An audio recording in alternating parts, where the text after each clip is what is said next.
Hello दोस्तों, स्वागत है आप सभी का एक और न्यू वीडियो में। दोस्तों, आज के इस वीडियो में हम बात करेंगे सिंपल आप लोगों का चैप्टर नंबर 10 जिसका नाम है सदिश बीजगणित। देखिए यहाँ पर जो है अभी आप लोगों का वैसे भी आप एक तरफ देखेंगे तो आप लोगों का चल रहा है 5वां चैप्टर सांतत्य तथा अवकलनीयता। तो चूंकि हमने ये सोचा कि यहाँ पर भी वीडियो बना देते हैं जिससे क्या होगा, आप लोग यहाँ पर इस तरफ से जैसे देखिए चैप्टर नंबर 10 पढ़ लीजिएगा, उसके बाद 11 पढ़ लेंगे, ठीक, उसके बाद 12 और 13। ये जो आपके 3-4 चैप्टर हैं ये जो कि बहुत ही आसान है और इनका जो है चैप्टर नंबर 5 से लेकर 9 तक जो है इनसे कोई भी किसी भी प्रकार का रिलेशन नहीं है। तो हम सिंपल इन चैप्टर को यहीं पर फिनिश कर देंगे ऑनलाइन इस वीडियो के माध्यम से। और इस चैप्टर को भाई थोड़ा तगड़ा मेहनत करना पड़ेगा आप लोगों को भी और हमको भी, तो इसलिए सोच रहे हैं कि इस चीज को हम व्हाइट बोर्ड पर ही पढ़ाएंगे, ठीक है। और मेरा कोशिश ये रहेगा कि इन सभी को यहाँ पर बनाया जाए। तो देखिए हम आज बात करेंगे चैप्टर नंबर 10 की जिसका नाम है सदिश बीजगणित। आप लोग ये देख कर ये मत सोचिएगा कि पूरा पहले से ही लिखा हुआ है, कुछ नहीं। देखिए यहाँ पर जो है हम सबसे पहले बात करेंगे कि इसकी इंट्रोडक्शन की, यानी सबसे पहला हमारा रहेगा क्या चीज, इंट्रोडक्शन, यानी इसको हम हिंदी में बोलते हैं जिसका नाम है भूमिका, ठीक है। भूमिका यानी भाई इंट्रोडक्शन। जब हम इंट्रोडक्शन की बात करते हैं तो पहले थोड़ा सा हम समझते हैं कि इंट्रोडक्शन होता क्या है। वैसे आप लोगों का जो टॉपिक है, देखिए आप लोगों के 8-10 टॉपिक हैं जो कि बहुत ही इंपॉर्टेंट है। जैसे इसका इंट्रोडक्शन देख लेंगे, फिर उसके बाद हम देखेंगे कि सदिश क्या होता है, ठीक है। वेक्टर को देखेंगे, वेक्टर के बाद देखेंगे कि टाइप ऑफ वेक्टर क्या होते हैं। वैसे आपको बता दें सदिश बीजगणित यानी इसको हम वेक्टर अलजेब्रा बोलते हैं, ठीक है। और फिर उसके बाद देखेंगे कि जो वेक्टर होते हैं टाइप ऑफ वेक्टर देखेंगे, ओके। फिर यहाँ पर देखिए एक बहुत ही टाइप्स ऑफ वेक्टर देखेंगे, ठीक। फिर उसके बाद एक बहुत ही इंपॉर्टेंट टॉपिक आता है जिसका नाम है स्थिति सदिश और दिक् कोसाइन यानी डायरेक्शनल कोसाइन, और एक को बोलते हैं हम पोजीशन वेक्टर, जो कि बहुत ही इंपॉर्टेंट टॉपिक है। आप हमेशा कहीं भी पढ़ेंगे अगर इस चीज को तो आप देखेंगे कि इससे रिलेटेड कई सारे प्रश्न आ जाते हैं। वैसे भी एक प्रश्न आता है, इंपॉर्टेंट प्रश्न होता है, 1-2 नंबर में आ जाता है, छोटे छोटे प्रश्न। उसके बाद फिर हम देखेंगे सदिशों का योगफल। हम ये नहीं बोल रहे कि एक ही दिन में पूरा का पूरा खत्म कर दिया जाएगा, धीरे धीरे पढ़ता रह जाएगा। जो भी प्रश्न होंगे एनसीईआरटी के पूरे प्रश्नों को सॉल्व कराया जाएगा। अब आप लोगों को समस्या नहीं है, इसी के फिराक में हम कई दिन से थे, अब आ गया है, अब समस्या नहीं होगा, वीडियो बनेगा बढ़िया। सदिशों का योगफल देखेंगे, फिर एक अदिश से सदिश का गुणन देखेंगे, फिर 2 बिंदु से मिलाने वाला सदिश देखेंगे, फिर उसके बाद खंड सूत्र देखेंगे। फिर जो कि लास्ट टॉपिक बहुत ही सॉरी इंपॉर्टेंट टॉपिक है, क्या चीज है, अदिश गुणन और सदिश गुणन। अदिश गुणन को तो हम मान सकते हैं कि आसान ही है, आसान का मतलब सिंपल, जो कि इसमें 2-4 टॉपिक को हमको देखना पड़ेगा, लेकिन जो सदिश गुणन है इस चीज को आप लोग समझिएगा, ठीक है। अब हम आते हैं किस पे, देखिए इंट्रोडक्शन पे। अब चलिए चैप्टर को हम शुरू करते हैं, अभी तक तो उसका भाई विश्लेषण चल रहा था, ठीक। अब देखिए जब हम बात करते हैं यहाँ पर इंट्रोडक्शन की, तो सबसे पहले हमें ये जानना है कि ये जो सदिश है आपका ये आया कहाँ से, भाई ये क्या है, इसकी क्या आवश्यकता पड़ी, क्यों पड़ी। तो हम इसको देखते हैं इंट्रोडक्शन में। जैसे क्या है, जब आप फिजिक्स में रहे, चाहे मैथ में रहे, चाहे कहीं भी रहे, आप ये देखेंगे पहली बात तो जो राशियां होती हैं, अब यहाँ पर हम फिजिक्स नहीं पढ़ा रहे हैं लेकिन आप लोग थोड़ा समझिएगा, जो राशियां होती हैं, ओके, जो राशि होती है, क्वांटिटी होती है, जैसे दूरी हो गया, चाल हो गया, ठीक है, ये सब जो भी चीज होते हैं, ये राशियां जो होती हैं ये होती हैं आपके सिंपल 2 प्रकार की। एक को हम बोलते हैं स्केलर क्वांटिटी, और एक इसको देखिए बोलते हैं हम क्वांटिटी यानी राशियां, क्वांटिटीज, ठीक है। जब हम इसको देखते हैं तो 2 प्रकार की होती हैं, एक होता है स्केलर और एक होता है क्या चीज, वेक्टर। एक होता है स्केलर क्वांटिटी और एक होता है वेक्टर क्वांटिटी। अब देखिए यहीं पर थोड़ा आप लोग समझ लिए, जो स्केलर क्वांटिटी होता है इसमें हमको केवल और केवल क्या देखा जाता है, बस परिमाण देखा जाता है, ठीक है, कि कितना है। जैसे मान लीजिए हम बात करते हैं स्केलर की, तो स्केलर में हम क्या देखते हैं, सिंपल और सिंपल क्या देखते हैं, जिसमें केवल और केवल क्या हो, परिमाण की आवश्यकता होती है, उसे हम बोलते हैं स्केलर क्वांटिटी, ओके। और वेक्टर में क्या होता है अपना, वेक्टर में हमेशा का हमेशा हम परिमाण, भाई परिमाण तो देखेंगे ही देखेंगे, ठीक है। उसके बाद हम डायरेक्शन भी देखेंगे, परिमाण के साथ साथ डायरेक्शन भी यानी दिशा को भी हम एनालिसिस करेंगे, इंक्लूड उसमें करेंगे, नहीं तो ये वेक्टर क्वांटिटी नहीं होगा। देखिए अब हम अगर यहाँ पर सिंपली बात करें तो जो स्केलर क्वांटिटी होता है, जैसे मान लीजिए मेरा घर यहाँ पर है, ठीक है, और मेरा स्कूल यहाँ पर है। हम किसी को बोल दिए कि तुम, ये मान लीजिए मेरा घर है और ये मेरा स्कूल है। मान लीजिए मैं घर पर हूँ, कोई हमारे मान लीजिए पेरेंट्स स्कूल पर जाना चाहते हैं, तो हम उनको ये बताएं कि आप मेरे घर से, यानी आप अपने घर से, भाई उनका घर मेरा घर, आप अपने घर से मान लेते हैं कि इसका डिस्टेंस है कितना, 3 किलोमीटर। हमने उनसे ये बोल दिया कि आप अपने घर से 3 किलोमीटर चले जाइए, 3 किलोमीटर चले जाइए। अब उनके पास कई सारे भाई रास्ते हो सकते हैं। कई सारे रास्तों का तात्पर्य ये हुआ कि देखिए वो सिंपली कहाँ जा सकते हैं भाई, इधर भी जाएं, इधर भी जाएं, इधर इधर इधर इधर, यानी वो प्रत्येक डायरेक्शन में जा सकते हैं। तो अगर हम उनको डायरेक्शन ना बताएं तो बताइए वो एग्जैक्ट लोकेशन पर पहुंच पाएंगे? आप बोलेंगे बिल्कुल नहीं, एग्जैक्ट लोकेशन पर पहुंच ही नहीं पाएंगे। मान लीजिए वो 3 किलोमीटर इधर जाने लगे या फिर इधर आ गए तो उल्टा पहुंच जाएंगे। इसलिए हमको किसी भी, जब आप फिजिकल क्वांटिटी को देखेंगे, भौतिक राशियों को, तो आप देखेंगे कि एक स्केलर की, तो भाई स्केलर का भी अपना कुछ वैल्यू है। उसके बाद हम क्वांटिटी वेक्टर को भी देखते हैं।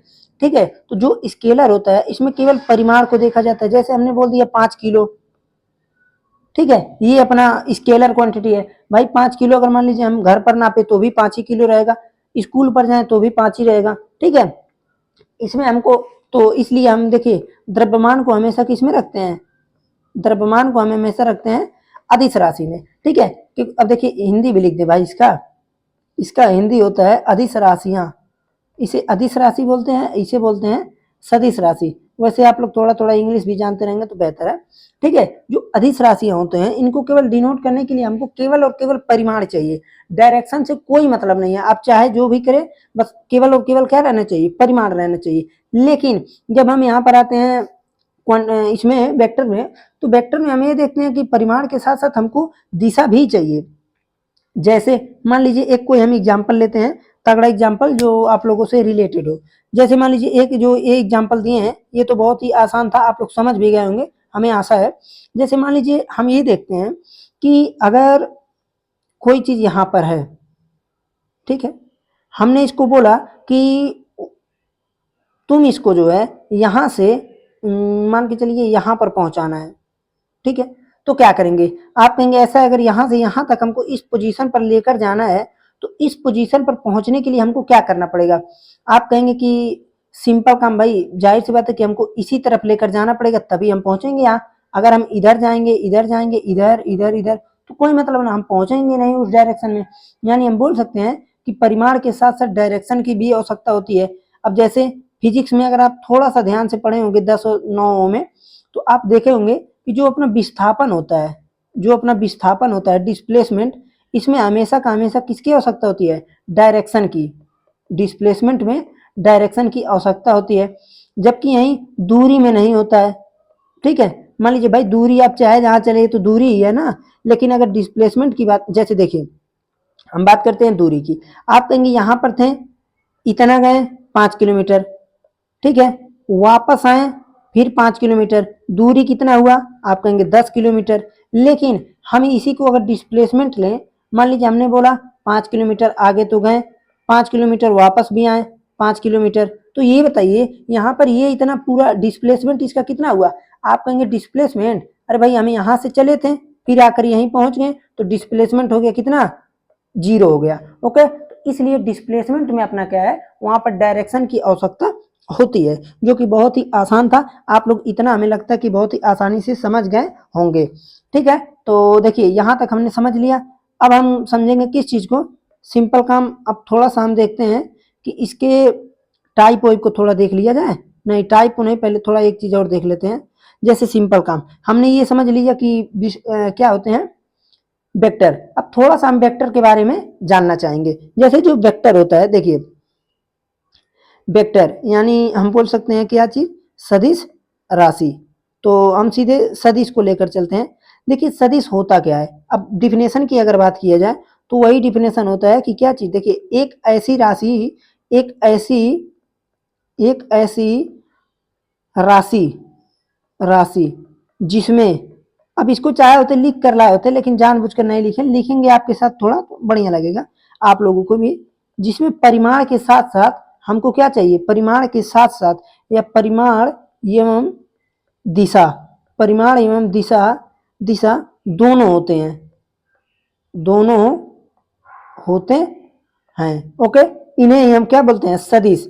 तो दोनों होते हैं तो उसे हम सदिश कहते हैं या फिर सदिश कहलाती है। ठीक है, सिंपल का हमने इस चीज को यहाँ से देख लिया, सदिश कहलाती है।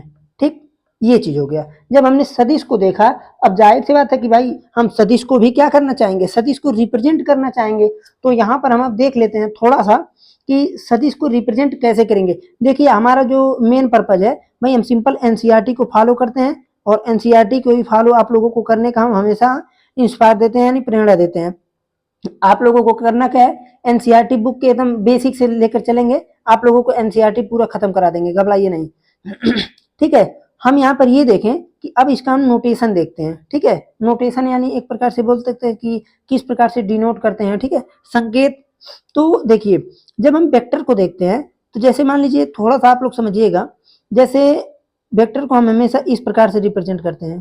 ठीक है, तो ये जो एरो होता है, अब ये जाहिर सी बात है कि इसका एरो हो गया, यानी एरो को आप सर बोल सकते हैं। ठीक है, और ये इसका पूंछ हो गया भाई, पूंछ। ठीक है, तो आप ये देखेंगे कि यहाँ पर, ये थोड़ा गलत है, इसको मत लीजिएगा। तो यहाँ पर जब हम इस चीज को देखते हैं तो आप क्या देखे होंगे, आप कई बार देखे होंगे कि सिंपल काम हमने, इसको भी थोड़ा सा मिटा दें, तो आप ये देखे होंगे कि जब यहाँ पर हम लेते हैं इसको, तो ये जो डिस्टेंस होता है, ये डिस्टेंस, इसको थोड़ा सा हम रेड कलर ले लेते हैं, एक सेकेंड। हाँ, जैसे ये डिस्टेंस जो होता है अपना, इस डिस्टेंस, ये डिस्टेंस क्या बताता है, आप कहेंगे ये तो हमें परिमाण बताता है, ये परिमाण बताता है, यानी एक प्रकार से समझे ये कितना मात्रा है, मात्रा को रिप्रेजेंट कर रहा है। जैसे हमने बोला कि 5 किलोमीटर उत्तर दिशा में, उत्तर दिशा में, आप ये बताइए, अगर मान लीजिए मैं 5 किलोमीटर चला, यहाँ से यहाँ तक चला, ये डायरेक्शन, ये क्या बता रहा है, आप कहेंगे ये बता रहा है हमको डायरेक्शन, यानी ये जो एरो है, एरो हमको क्या बताता है, दिशा बताता है। ठीक है, और इसका नोटेशन पढ़ रहे हैं तो आपको पता ही होगा, नोटेशन। ठीक है, ये जो एरो है, एरो हमको डायरेक्शन बताता है कि किस डायरेक्शन में हम इस वेक्टर को फॉलो कर रहे हैं, या ये वेक्टर जो है किस डायरेक्शन में जा रहा है। और ये क्या बताता है, ये बताता है कि परिमाण यानी कितना है, कोई भी चीज कितना है। तो अब देखिए, अब अगर हम देखें तो इसको हम किस प्रकार से डिनोट करते हैं, जैसे मान लीजिए ये है ए और ये है बी, तो इसको हम लिखते क्या है, जैसे ए है ए है बी, तो इसको लिखते कैसे हैं, सिंपल काम हम लिख देते हैं, देखिए ए बी, ये तो हो गया आपका डिस्टेंस। अगर मैं ए बी डायरेक्ट ऐसे ही लिख दूं तो ये हो गया आपका डिस्टेंस। अगर मैं इसके ऊपर इस तरह वेक्टर का निशान मार देता हूं तो ये क्या रिप्रेजेंट करता है, यानी ये ए बी जो है, ये क्या चीज है, वेक्टर है। ठीक है, और देखिए ये यहाँ पर ए बी, इसका मतलब ये हुआ कि ये जो इसका डायरेक्शन है, देखिए ए से बी की तरफ है डायरेक्शन, इसीलिए इस तरफ हम लगाए हैं। ओके, तो इसका डायरेक्शन इस प्रकार से कुछ हुआ। अगर मान लीजिए यहीं पर हम लिख देते बी ए, इस प्रकार से लिख दें बी ए, तो आप इसको यहां पर लिखेंगे क्या चीज, कि ये जो इसका डायरेक्शन है बी से ए की तरफ है। ओके, देखिए इस प्रकार से। तो यहाँ पर दोनों में अंतर समझिएगा, जो वेक्टर होता है वैसे भी वेक्टर का आप आगे चलकर देखेंगे कि ये जो है क्रम विनिमय नियम को फॉलो नहीं करता है, क्रम विनिमय नियम यानी कम्यूटेटिव लॉ को फॉलो नहीं करता है। ठीक है, विनिमय नियम। अब ये क्या होता है, आगे जब आप पढ़ेंगे, मान के चलिए वेक्टर्स का मल्टीप्लाई, तो वहां पर हम इन चीजों को बताएंगे। ठीक है ना, तो यहाँ पर ये चीज हो गया। अब उसके बाद मान लीजिए अगर कोई वेक्टर का कभी कभी नाम दे देता है कि वेक्टर का नाम है, जैसे नाम में दे दिया, मान लीजिए कि वेक्टर का नाम अगर मान लीजिए दे दिया ए, नाम क्या दिया, मान के चलते हैं नाम दे दिया ए वेक्टर, तो इसको इस प्रकार से डिनोट कर देते हैं। ठीक है, ए वेक्टर लिख दिए। ओके, इतना ही था आप लोगों का वेक्टर का नोटेशन। देखिए हमने सिंपल क्या चीज देखा, हमने अभी तक देखा कि राशि जो होती है, क्वांटिटी जो होती है, क्वांटिटी दो प्रकार की होती है, एक को हम बोलते हैं स्केलर क्वांटिटी और एक को बोलते हैं हम लोग वेक्टर क्वांटिटी। जो स्केलर क्वांटिटी होता है इसमें केवल परिमाण हमको आवश्यकता पड़ती है, डायरेक्शन की आवश्यकता नहीं पड़ती है। लेकिन जो अपना वेक्टर क्वांटिटी होता है, वेक्टर क्वांटिटी में हमको क्या चाहिए, परिमाण के साथ साथ डायरेक्शन भी चाहिए। ठीक है, अब उसके बाद हमने एग्जाम्पल्स के माध्यम से आपको समझा दिया। ठीक, फिर हम ये देखते हैं कि सदिश क्या है। भाई इसका थोड़ा सा डिफिनेशन लिखना जायज था, तो क्योंकि उसी के बारे में पढ़ रहे हैं ना, सदिश बीजगणित, तो हमने ये देखा कि एक ऐसी राशि जिसमें परिमाण, ये देखिए ये दो इंपॉर्टेंट टर्म है, ये दो इंपॉर्टेंट टर्म है, इस चीज को जानना आवश्यक है। परिमाण के साथ साथ डायरेक्शन, यानी बोल सकते हैं मैग्नीट्यूड और क्या रहना चाहिए, डायरेक्शन, दोनों के दोनों आवश्यक होते हैं, इन्हें हम बोलते हैं वेक्टर। ठीक है, वेक्टर का जब हम नोटेशन देखें तो सिंपल काम भाई, वेक्टर को नोटेट हम किस प्रकार से कर सकते हैं।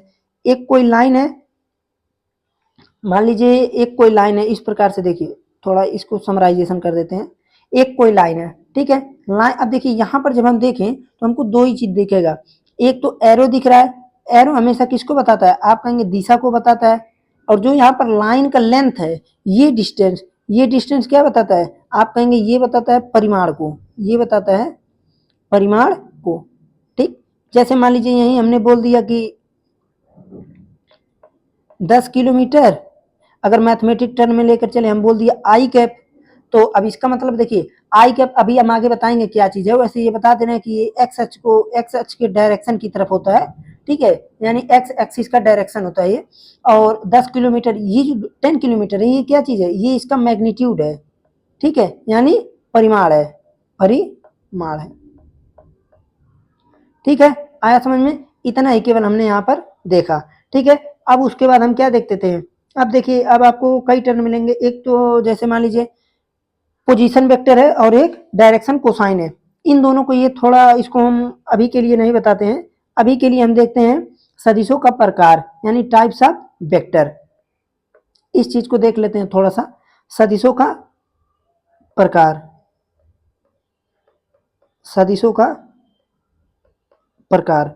अब देखिए कई सारे आपको वेक्टर मिलेंगे, आपको थोड़ा सा केवल समझना है कि क्या चीज है और कैसे है। सदिशों का प्रकार देखते हैं। अब देखिए हम यहाँ पर पहला ही लेकर चलते हैं, पहला लेकर चलते हैं क्या चीज, पहला लेकर चलते हैं, देखिए शून्य सदिश, शून्य सदिश, पहला है अपना शून्य सदिश, जीरो, जिसे हम बोलते हैं क्या चीज, जीरो वेक्टर, जीरो वेक्टर, इसी को हम नल वेक्टर भी बोलते हैं, कंफ्यूज मत होइएगा। देखिए ये जो क्या है, इसमें सिंपल काम, शून्य सदिश क्या होता है, आप कहेंगे ये जीरो वेक्टर होता क्या है, भाई अगर ये जीरो है तो फिर वेक्टर कैसा, देखिए मान लीजिए कि क्या है, इसका पहले थोड़ा सा हम डिफिनेशन लिख देते हैं, एक सदिश, एक सदिश, एक सदिश जिसके प्रारंभिक बिंदु, जिसके जिसके प्रारंभिक बिंदु, प्रारंभिक एवं अंतिम बिंदु, एवं अंतिम बिंदु, अंतिम बिंदु संपाती होते हैं, संपाती होते हैं, इन्हें हम क्या बोलते हैं, तो शून्य सदिश, तो इसे हम बोले शून्य सदिश कहलाता है, शून्य सदिश कहलाता है। ओके, ये चीज था आप लोगों का डिफिनेशन। अब भाई जाहिर सी बात है, अगर शून्य है तो अब इसे हम लिखेंगे कैसे, तो आप कहेंगे कि इसे शून्य सदिश से रिप्रेजेंट करते हैं, यानी निर्दिष्ट करते हैं, ठीक है, निर्दिष्ट करते हैं शून्य सदिश को, हम इसको इस प्रकार से लिख देते हैं जीरो वेक्टर। ठीक है, अब यहाँ पर देखिए, अगर मान लीजिए आप थोड़ा सा समझिएगा, आपको थोड़ा सा समझने वाला टर्म यहाँ पर आएगा, जैसे अगर कहीं भी हम शून्य सदिश को लिख दिए इस प्रकार से, तो यहाँ पर जो डायरेक्शन इसका होता है, हम किसी निश्चित डायरेक्शन में नहीं इसको बता सकते। अगर मान लीजिए यहाँ पर हम, ये कोई पॉइंट है आपका ए, ठीक है, हम यहाँ से यहाँ पर चलें, अब देखिए इसका डिफिनेशन ये देखिए, एक सदिश जिसके प्रारंभिक एवं अंतिम बिंदु, ये जो अपना है प्रारंभिक एवं अंतिम बिंदु, इसको समझना है। जैसे यहाँ पर अगर देखें तो ये देखिए, ये जो इसका प्रारंभिक बिंदु है ये चीज, और इसका अंतिम बिंदु, ठीक है, ये दोनों क्या होते हैं, संपाती होते हैं। अब संपाती का तात्पर्य क्या हुआ, संपाती का तात्पर्य ये हुआ कि ए पॉइंट ए, और जब उसके बाद वेक्टर हम मान लीजिए यहाँ पर गए, अब ऐसे चलते फिरते फिर हम यहीं पर आ गए, तो यही पॉइंट बी भी हो गया, अगर मान लीजिए यहीं पर जब हम पहुंच गए तो अब इसका कोई डायरेक्शन थोड़ी ना है। मान लीजिए हमको जहां मन करेगा भाई यहाँ से हम उस डायरेक्शन में जा सकते हैं।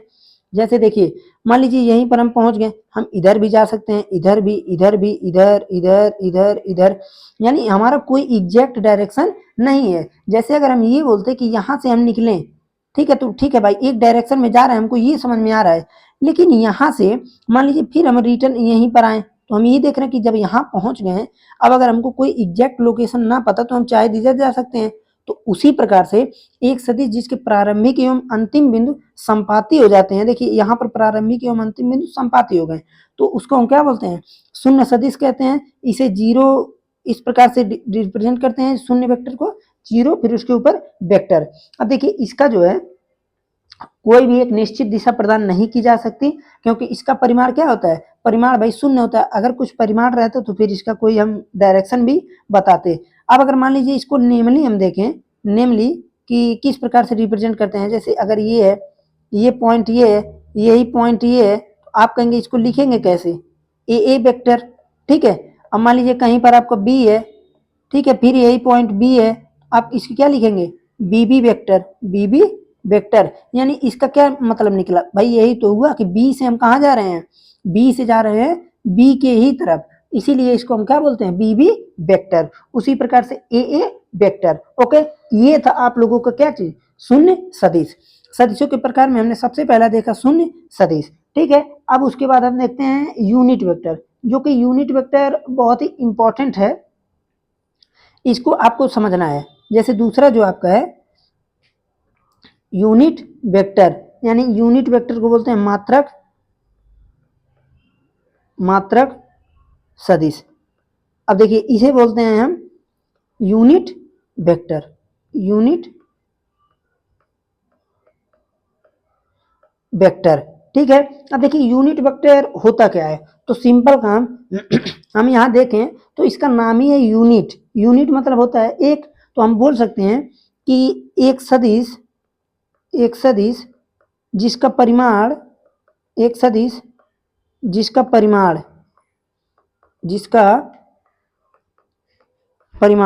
कितना होता है, आप कहेंगे एक सदिश जिसका परिमाण एक है, ठीक है, जिसका परिमाण एक है, एक का मतलब नंबर ही एक, नंबर वाला एक, ठीक है, एक है, तो मात्रक सदिश कहलाता है। अभी इसको हम थोड़ा डिटेल में आपको समझा देते हैं। मात्रक सदिश कहलाता है।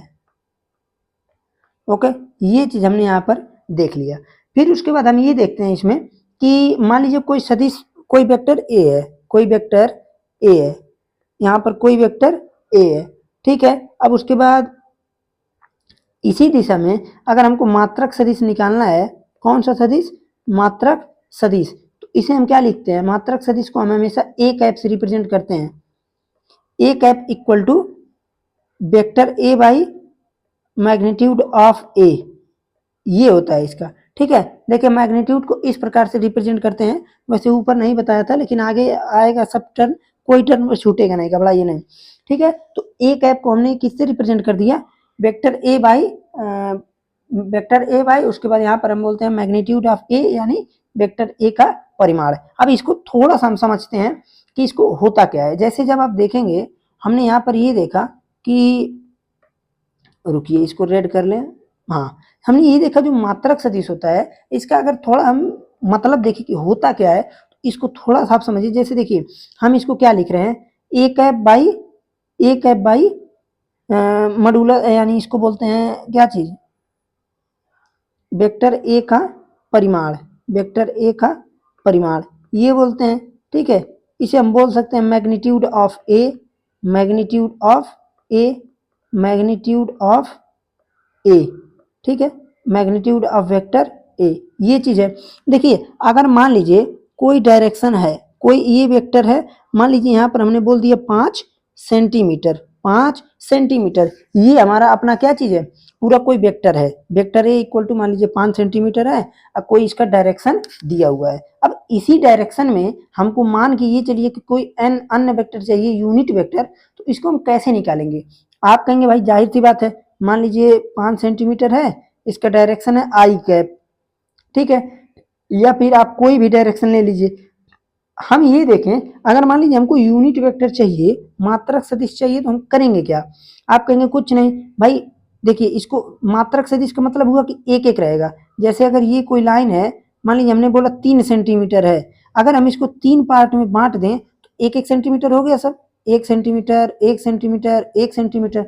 तो ये क्या है, ये इसका यूनिट हुआ कि नहीं, ये इसका यूनिट वेक्टर हुआ, ठीक है, यूनिट वेक्टर हो गया। जैसे ये तो है, ये क्या है, आप कहेंगे ये चीज यूनिट है और डायरेक्शन इसका इसी तरफ है, इसीलिए हम इसको बोलते हैं यूनिट वेक्टर। अब आप कहेंगे यूनिट वेक्टर निकालना है, अगर तो निकालेंगे कैसे?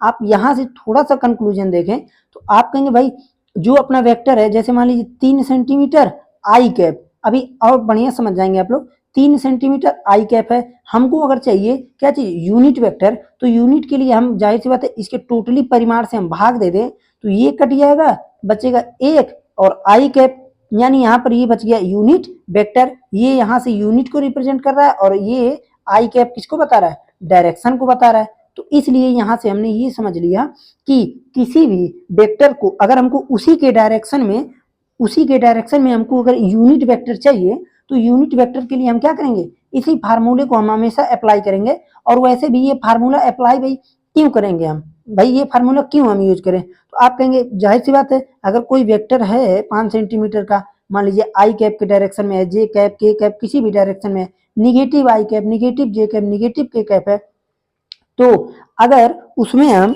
मान लीजिए वेक्टर के पूरे परिमाण से भाग दे दे, वेक्टर के पूरे परिमाण से भाग दे दे, जैसे ये हमने लिखा वेक्टर, देखिए दो दो एग्जांपल लेकर बता दे रहे हैं। ये हमने वेक्टर को लिख लिया ए कैप, मान लीजिए इस पूरे वेक्टर का, पूरे इस वेक्टर को मान लीजिए हमने ए कैप ए वेक्टर नाम दिया।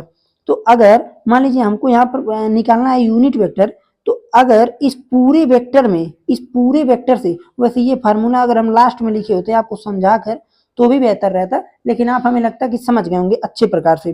भाई किए क्या हमने, सिंपल एक वेक्टर लिया, वेक्टर को जो है ये वेक्टर हमने ए ले लिया, ठीक है।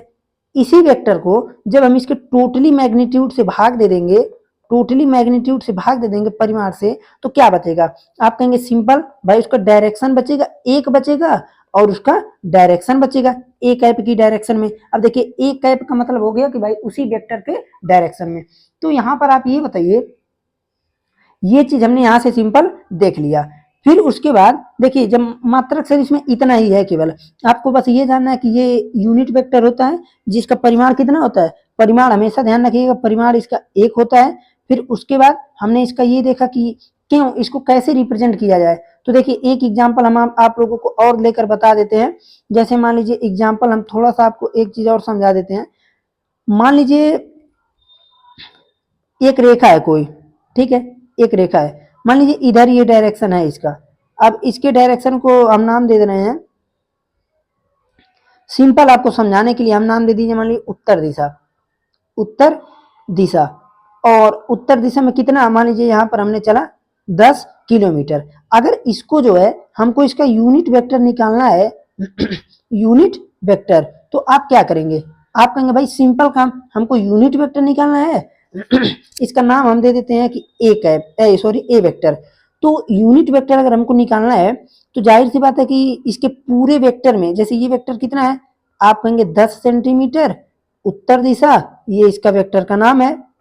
भाई वेक्टर यही तो हुआ, और इसी चीज को मैं लिख सकता हूं ए वेक्टर। अगर मैं इसको टोटल डायरेक्शन से, टोटल मैग्नीट्यूड से 10 सेंटीमीटर से भाग दे दिया, तो ये बताइए ये दोनों कट के क्या बचेगा? आप कहेंगे एक बचेगा और उत्तर डायरेक्शन। तो उसी प्रकार से वेक्टर ए में जब हम वेक्टर ए के मैग्नीट्यूड से भाग दे देते हैं तो हमको हमेशा का हमेशा क्या मिलता है, एक कैप, यानी वेक्टर का हमको क्या मिल जाएगा, यूनिट वेक्टर मिल जाएगा। ओके, हमको ये चीज देखना था यहाँ पर। ओके, हम आपको ये चीज देखिए, ये मेन चीज है, इसी को आपको समझना है केवल।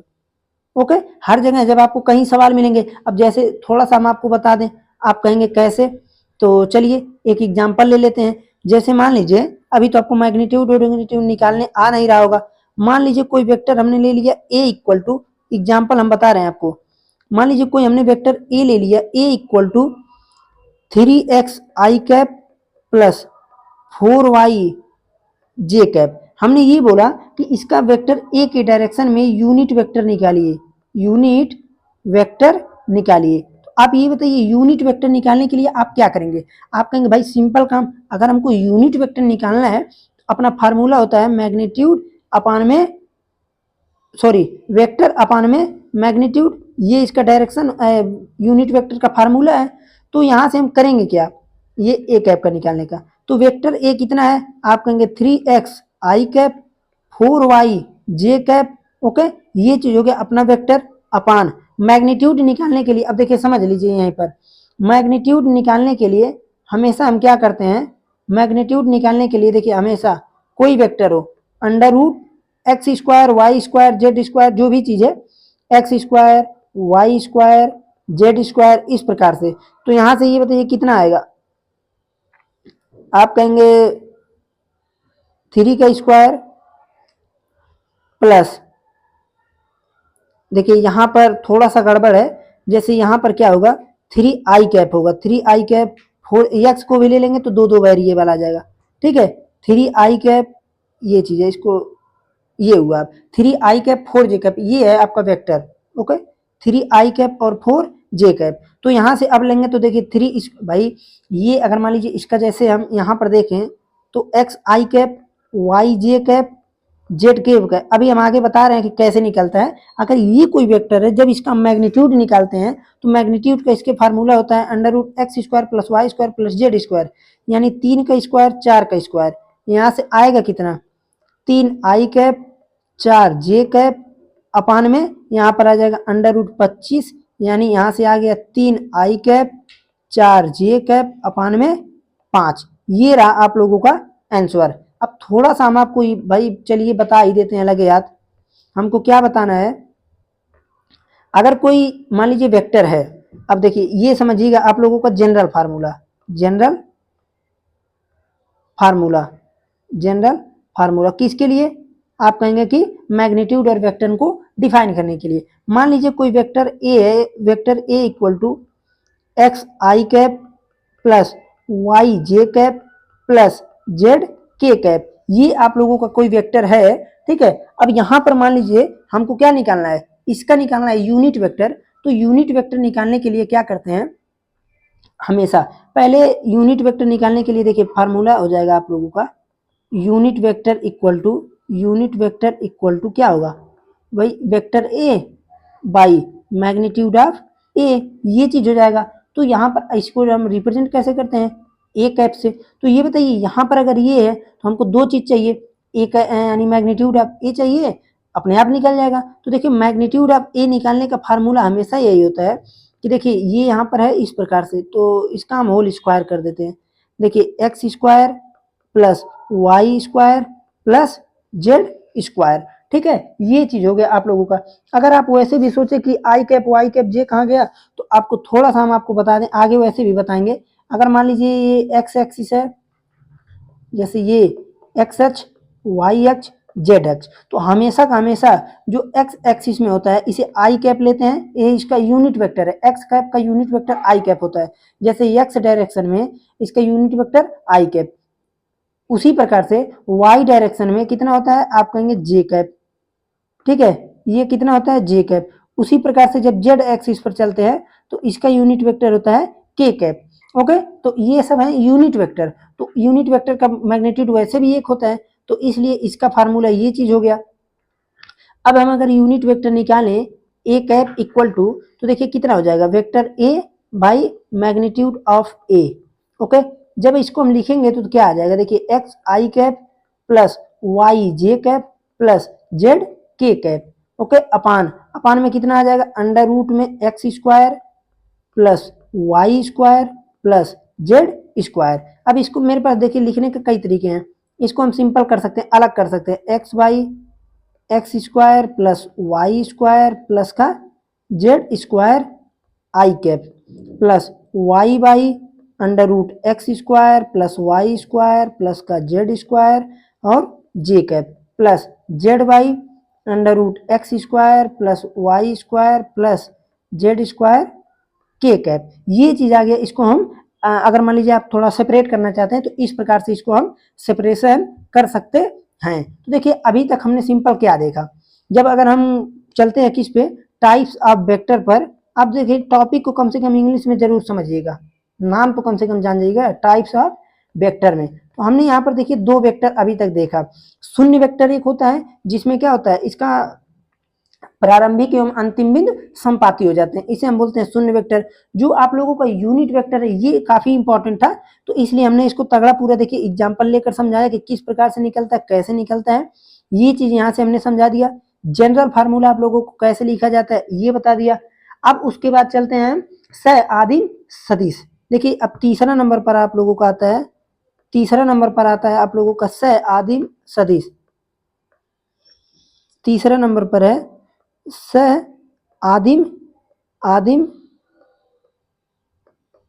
सह-आदिम सदिश, सह-आदिम सदिश। अब देखिए सह-आदिम सदिश यानी इसको बोलते हैं को इनिशियल लाइन, को इनिशियल, को इनिशियल वेक्टर्स।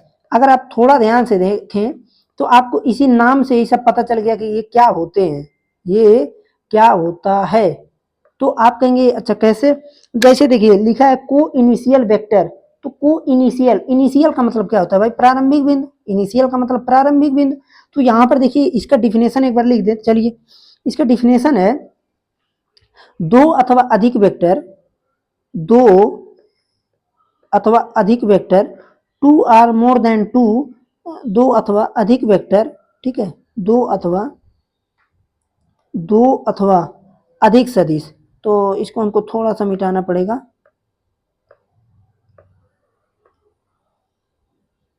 ये चीज हो गया। चलिए यहाँ पर हो गया ब्लू है ना, दो अथवा अधिक, दो अथवा अधिक सदिश, ठीक है, दो अथवा अधिक सदिश जिनका एक ही प्रारंभिक बिंदु है, जिनका एक ही प्रारंभिक बिंदु है, बिंदु है। अब इसे हम क्या बोलते हैं, एक ही बिंदु है तो इसे बोलते हैं सह-आदिम सदिश। हम लिख सकते हैं कि सह-आदिम, सह-आदिम सदिश कहलाता है, सह-आदिम सदिश कहलाता है, कहलाता है, ठीक। ये चीज हो गया। अब इसका मतलब क्या है पहले इसको समझिए। जैसे डिफिनेशन तो भाई डिफिनेशन लिखना बड़ी बात नहीं है, इसको समझना बड़ी बात है। जैसे देखिए जब आप सह-आदिम सदिश को देखेंगे तो सिंपल काम ये क्या हुआ, जैसे अगर यहाँ पर कोई हम पॉइंट ले लेते हैं, समझिएगा, जैसे कोई ये पॉइंट है आप लोगों का ए, कोई पॉइंट है ए। अब अगर यहाँ से एक वेक्टर मान लीजिए इधर आया, एक वेक्टर इधर चला गया, ठीक है, तो हम ये देख रहे हैं कि डिफिनेशन में है दो अथवा अधिक सदिश, तो दो भी हो सकते हैं, दो से अधिक भी हो सकते हैं। मान लीजिए एक कोई इधर आ गया, भाई टेढ़ा नहीं होगा, सीधा ही वेक्टर निकलेंगे, एक कोई इधर आ गया, तो इस पॉइंट को हम क्या बोलेंगे, सह-आदिम सदिश, दो अथवा अधिक सदिश जिनका एक ही प्रारंभिक बिंदु हो। अब देखिए अगर वेक्टर हम इसको माने ए, इसको माने बी, इसको माने सी, इसको माने डी, हम ये देखेंगे कि vector A B C D चारों वेक्टर का प्रारंभिक बिंदु क्या है, आप कहेंगे चारों वेक्टर का प्रारंभिक बिंदु ए है। तो इसलिए हम अगर देखें तो यहाँ पर आपका जो सह-आदिम सदिश है क्या हो जाएगा कि दो अथवा अधिक सदिश जिनके प्रारंभिक बिंदु जो है एक ही कोई बिंदु हो, एक ही बिंदु हो जहां से सब के सब निकलते हो। या तो आप दूसरे तरीके से बोल सकते हैं कि वहां पर तो आप लोग सह-आदिम बिंदु को बता देंगे कि एक कोई बिंदु, जैसे देखिए बोल दें अगर एक बिंदु जहां से कई सारे वेक्टर निकलते हैं तो इसे सह-आदिम बिंदु बिंदु बोल सकते हैं। लेकिन अगर सह-आदिम वेक्टर की बात होगी, कोई इनिशियल वेक्टर की बात होगी, तो हम बोलेंगे कि दो अथवा अधिक सदिश जिनका एक ही प्रारंभिक बिंदु हो। जैसे अगर देखिए कोई वेक्टर ये है, फिर कोई वेक्टर ये है, हम ये बोले कि दोनों का प्रारंभिक बिंदु क्या है, प्रारंभिक बिंदु सेम है, तो हम इसको क्या बोलेंगे, सह-आदिम वेक्टर बोलेंगे, ठीक। ये था आप लोगों का सह-आदिम सदिश। अब हम आते हैं किस पे, 3 नंबर पे, जो अपना तीसरा नंबर है। तीसरा नंबर सिंपल इसको हम बता देते हैं आप लोगों को, 3 नंबर तो हो गया होगा, ये मोस्टली 4 होगा, ये 4 नंबर है, ये 4 नंबर है, यानी इस प्रकार से देखिए 4 नंबर आप लोगों का क्या चीज है, 4 नंबर। अब हम आते हैं संरेख सदिश।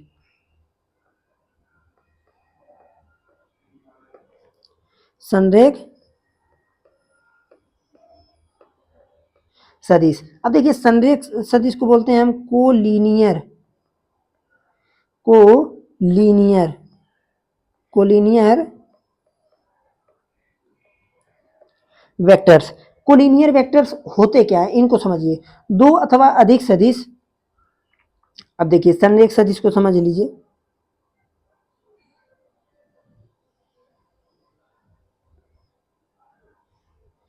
दो अथवा अधिक सदिश, दो अथवा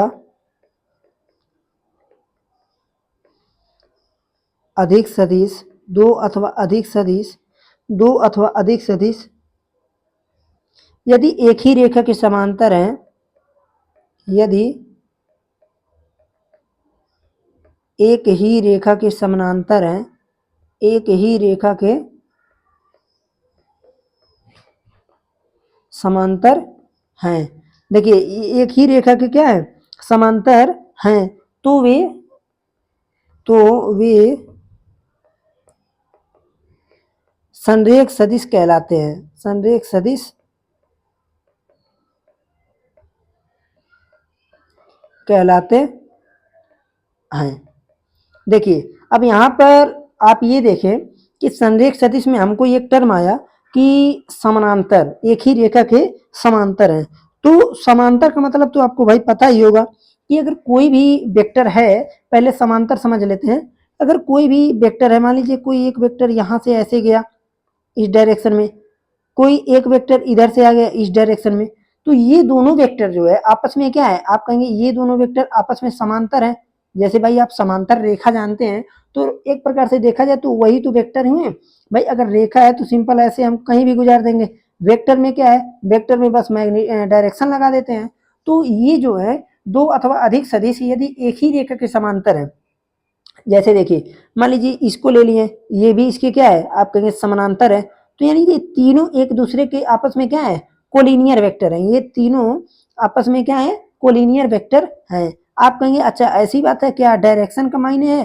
भाई देखिए हम यहाँ पर क्या देख रहे हैं, हमको समांतर सदिश देखना है। तो ये तीनों वेक्टर मान लीजिए ये A B C D E F, इसको वेक्टर को नाम दिए ए बी सी। तो ये जो ए बी सी वेक्टर है, ए बी सी वेक्टर है, ये तीनों के तीनों क्या है, आप कहेंगे समांतर हैं, समांतर हैं। तो अगर समांतर हैं तो ये कौन से वेक्टर होंगे, ये संरेख वेक्टर हो जाएंगे, ठीक है, कोलिनियर वेक्टर। ठीक है, अब जैसे मान लीजिए एक टर्म आपको थोड़ा कहीं परेशान कर सकता है। आप अगर इस तरह से देखें, देखिए ये इधर आया, एक कोई वेक्टर इधर आ रहा है, फिर कोई इधर आ रहा है, फिर यहाँ से कोई इधर आ रहा है। हम कहें कि अच्छा ए इसका नाम है 1 2 3 4। अगर आपको भले ही टेढ़ा दिख रहा हो, लेकिन मैं आपको बता दूं कि ये हमेशा ये क्या चीज है, सीधा है। तो क्या आप इन्हें ये बताइए, इन्हें आप संरेख सदिश बोलेंगे? तो आप कहेंगे बिल्कुल। हमको संरेख सदिश में ये देखना है कि जो आपके वेक्टर होते हैं, जो आपके वेक्टर होते हैं वो क्या होना चाहिए, पैरेलल होने चाहिए, यानी समांतर होने चाहिए। हम यहाँ वैल्यू की बात नहीं कर रहे हैं, हमको यहाँ पर क्या देखना है, समांतर देखना है। हम समांतर को ही केवल देखेंगे, समांतर के अलावा हमको और कुछ नहीं देखना है। भाई मान लीजिए ये रेखा देखे, ये रेखा देखे, तो भी एक दूसरे के समांतर हैं, ठीक है। हमको यहाँ समांतर देखना है, यहाँ पर निगेटिव और समान है कि ये सब हमको नहीं देखना है। इसलिए मैं देखिए आपको कई टर्म बता दिया। यहाँ पर ये सभी वेक्टर का मैग्नीट्यूड अलग अलग है, यहाँ भी सभी का अलग अलग है, डायरेक्शन भी अलग है, लेकिन इन्हें हम क्या बोलेंगे कि 1 2 3 4 ये सब क्या है, समांतर सदिश हैं, समांतर सदिश हैं। ठीक है, बिल्कुल आसान काम हो गया, समांतर सदिश हैं। फिर उसके बाद थोड़ा और अगर आपको मान लीजिए डाउट हो कि क्या समान वेक्टर रहने चाहिए, तो समान होगा तो वो तो भाई होगा ही होगा। ठीक है, मान लीजिए कोई इस प्रकार से आ गया, आप कहेंगे मैग्नीट्यूड तो सेम है बट डायरेक्शन विपरीत है, फिर भी ये क्या है, समांतर सदिश हैं, समांतर सदिश हैं। ठीक है, समांतर सदिश हैं। अब आपको जो अगला टर्म समझना है, देखिए 5वां नंबर वेक्टर, समांतर सदिश में इतना ही है। अभी इसको मैं इसलिए थोड़ा जल्दी कर दिया क्योंकि हमको 5वां नंबर जो बताना है बहुत इंपॉर्टेंट है। 5वां नंबर है समान सदिश, इसी को हमको बताना था, समान सदिश। अब आप यहां थोड़ा सा दिमाग लगाकर समझिएगा, समान सदिश और 6 नंबर को यहीं हम ले लेते हैं ऋणात्मक सदिश, ऋणात्मक सदिश।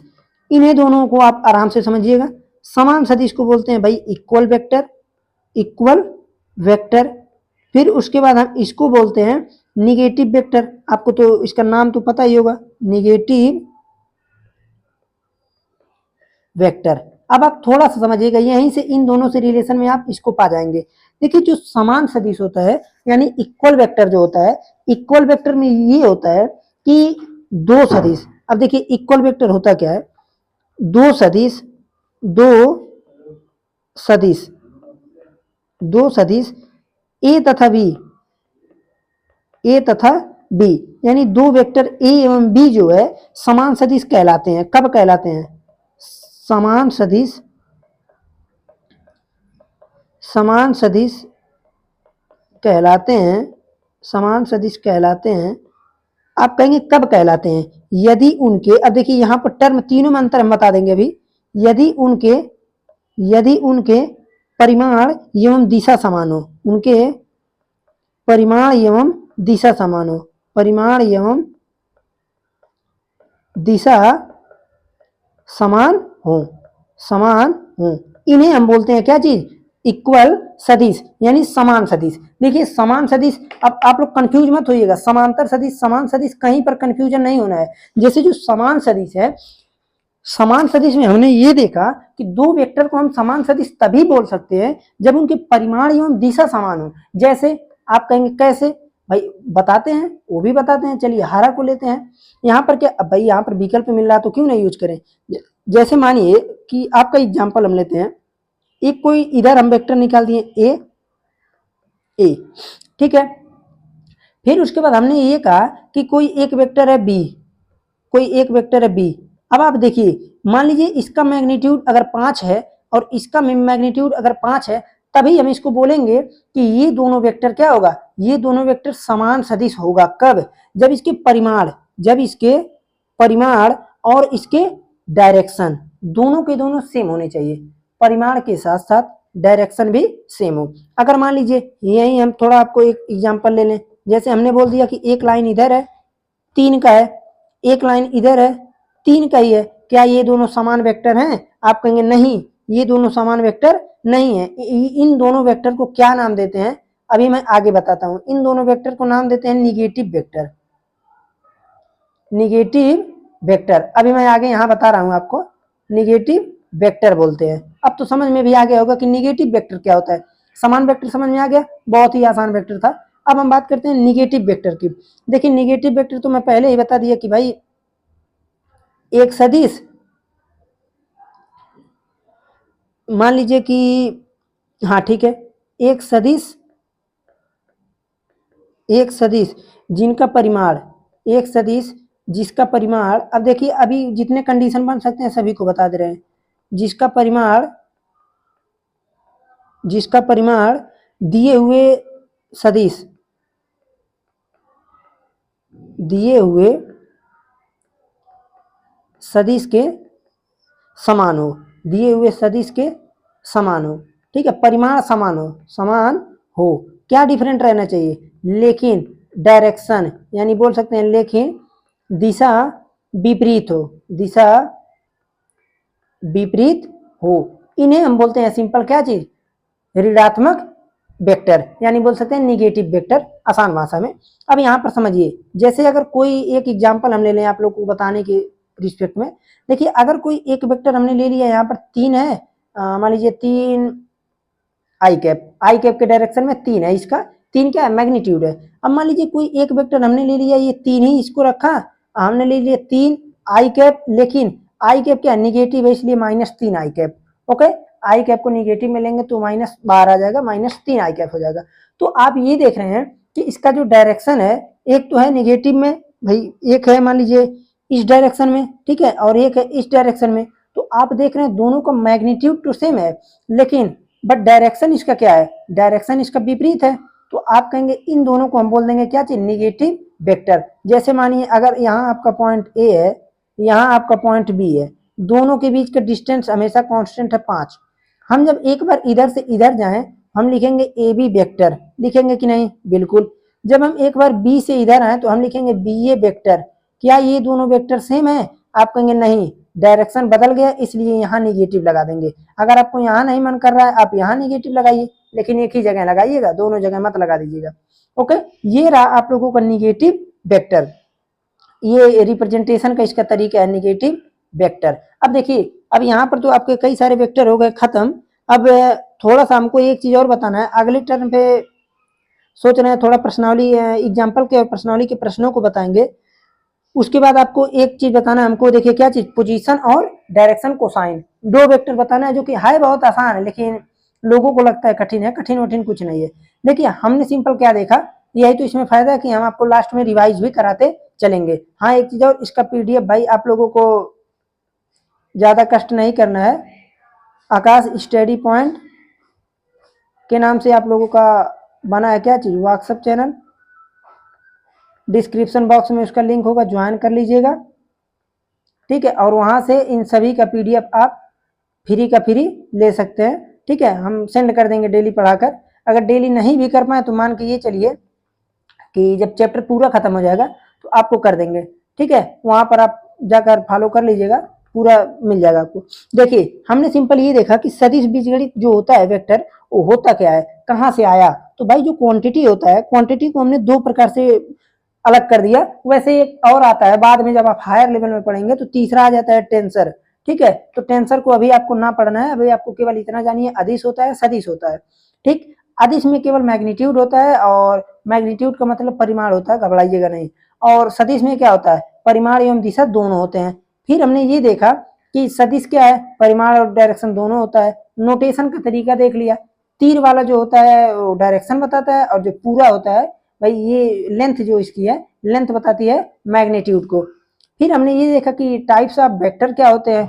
तो एक होता है आपका जीरो वेक्टर, जीरो वेक्टर में जिसके प्रारंभिक एवं अंतिम बिंदु समान हो जाते हैं।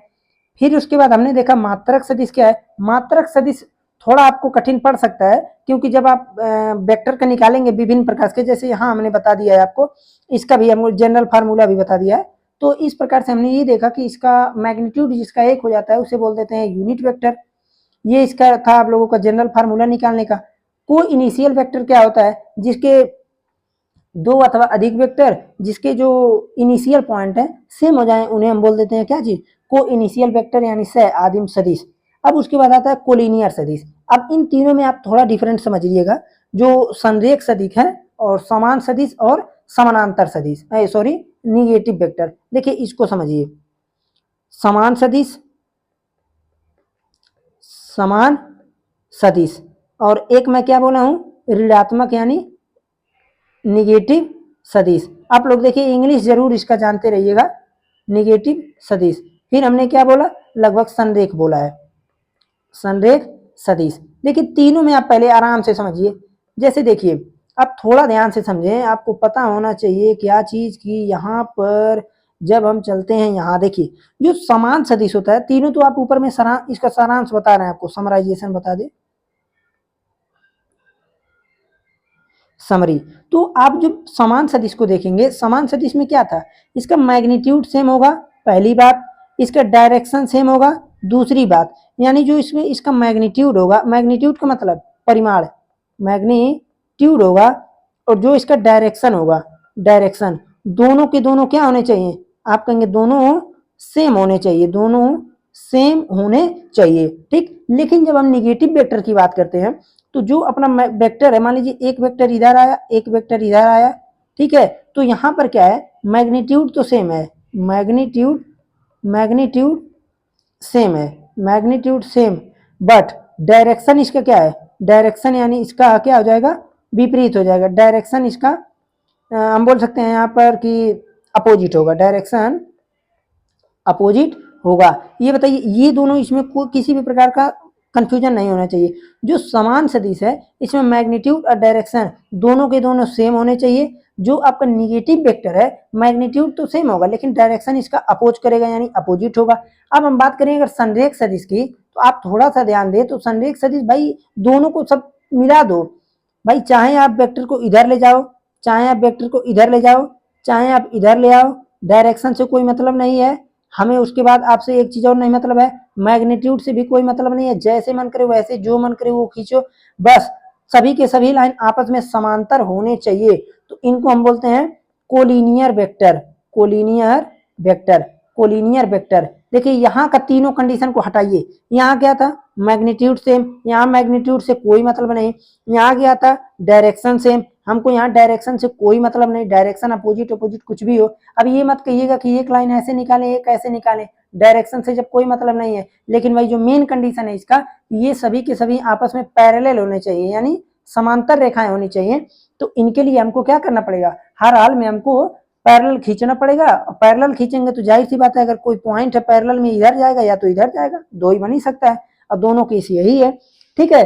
तो आज का लेक्चर यहीं पर रहने देते हैं। अगले लेक्चर में जब हम मिलेंगे तो ध्यान है आप लोगों को पोजीशन वेक्टर मैं लिख भी देता हूं, पोजीशन वेक्टर और डायरेक्शन कोसाइन आप लोगों का टॉपिक चलेगा। क्या चीज, पोजीशन पोजीशन वेक्टर।